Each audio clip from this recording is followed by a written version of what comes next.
From the heart of the city, straight to your radio. Honest, intimate, real. This is where love gets real and real gets deep. It's not just talk, it's the Love Talk Show. Are you ready? Then let's dive in right now.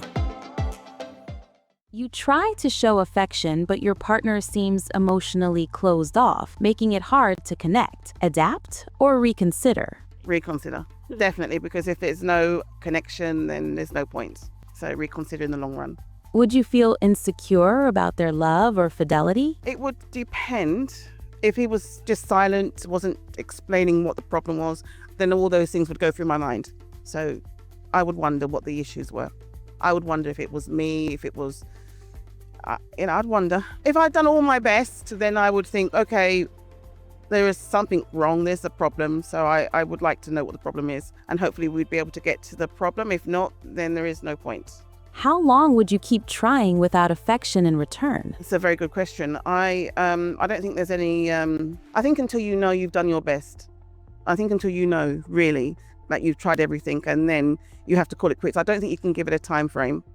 I don't think there's a time frame.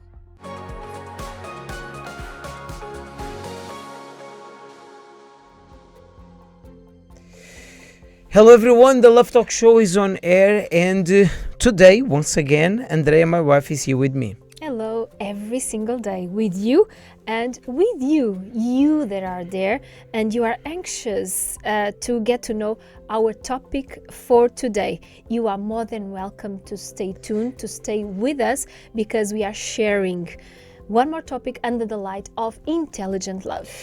I do not know how to share or to receive love. Sometimes a person doesn't know.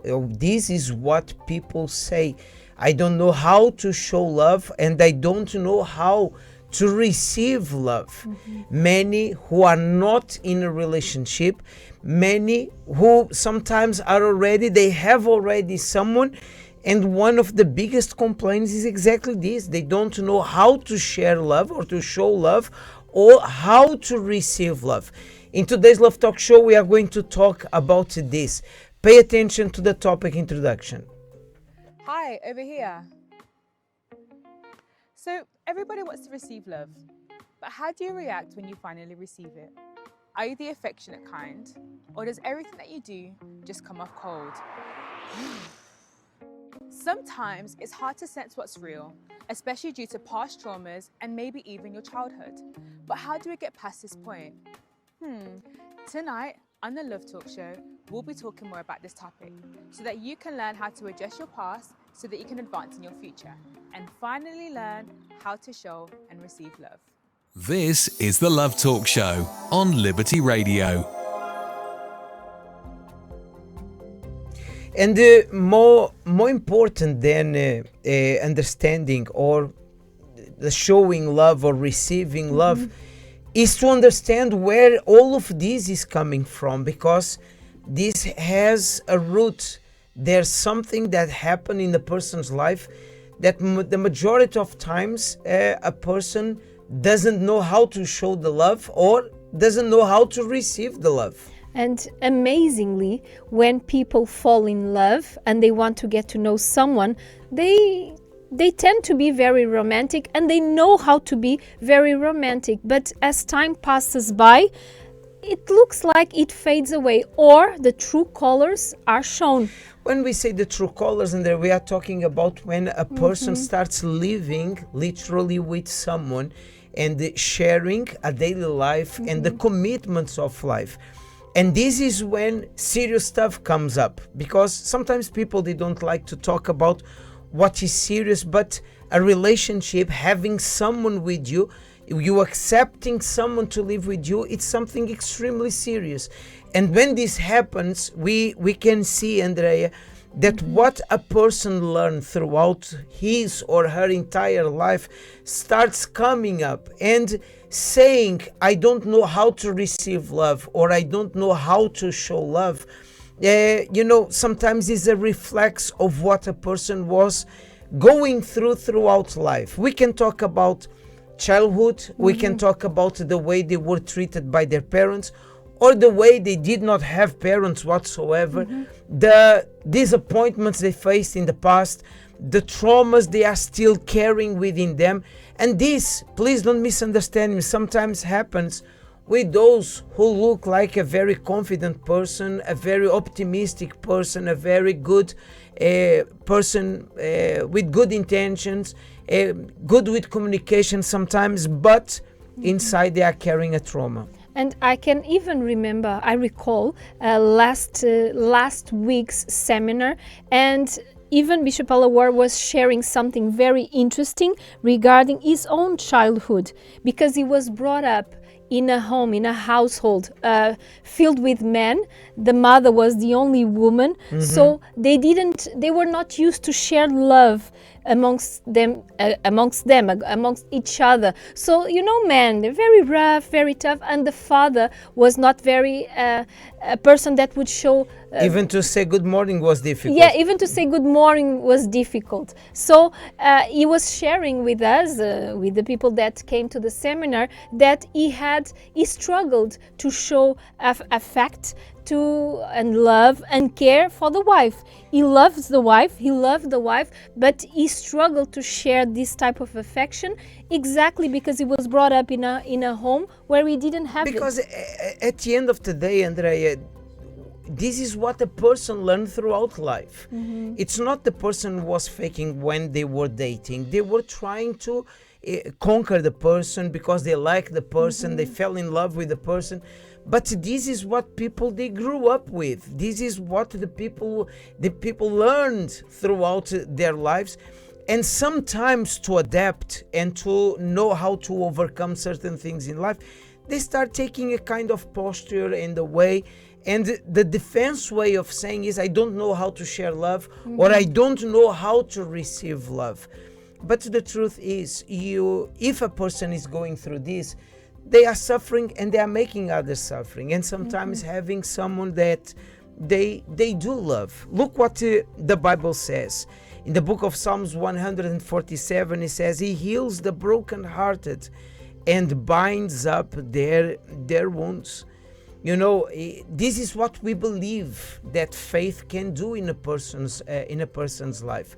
When a person takes a step of faith, they can be healed from these wounds that are sometimes eating them from inside out. And if the person really loves the other one or wants to engage in a serious relationship, it's something that we can learn by practicing. So if I am very tough, very harsh, or I'm not a person that shows affection that easily, but I really want to show affection to the person that I'm interested in, if I practice that every day, if I tell the person I love you, I want to be with you, it's something that we can practice, we can learn, and then with the other person doing the same with us, we know, I'm on the right path, I'm doing the right thing, and I'm reaping the good fruit of it, because the other person is also showing affection. And then you see that it will break through if you do this way. In the love therapy, people are learning how to take steps in order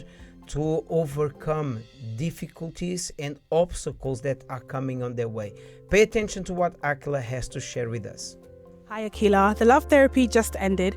What stood out to you the most? Knowing that I can let go of things from the past with childhood, and knowing that I can still take good things but then leave behind what doesn't help me anymore and still be molded by God.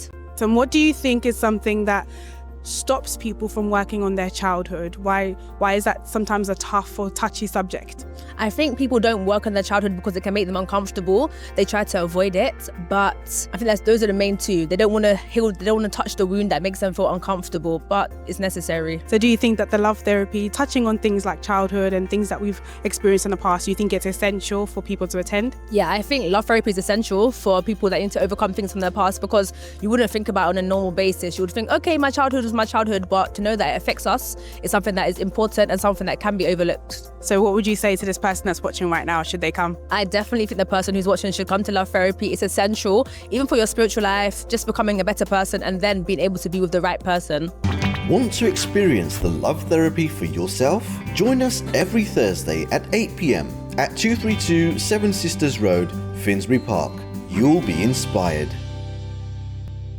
This is the Love Talk Show on Liberty Radio.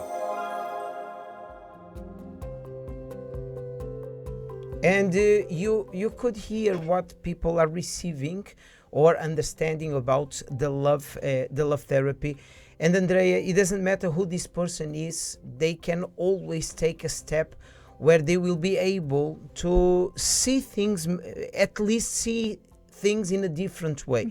And this coming Thursday, we have this special love therapy where at 8 p.m. we are going to learn how to uproot whatever comes from childhood, a trauma, an insecurity, and being able to see what can be done to have a better future. And we are located at 232 Seven Sisters Road, Finsbury Park, Rainbow Theatre. Everyone knows Rainbow Theatre in London. You are our special guest. We have a whole team of people that can advise you. We have our love team that can also talk to you, that can also guide you in whatever you are in need of.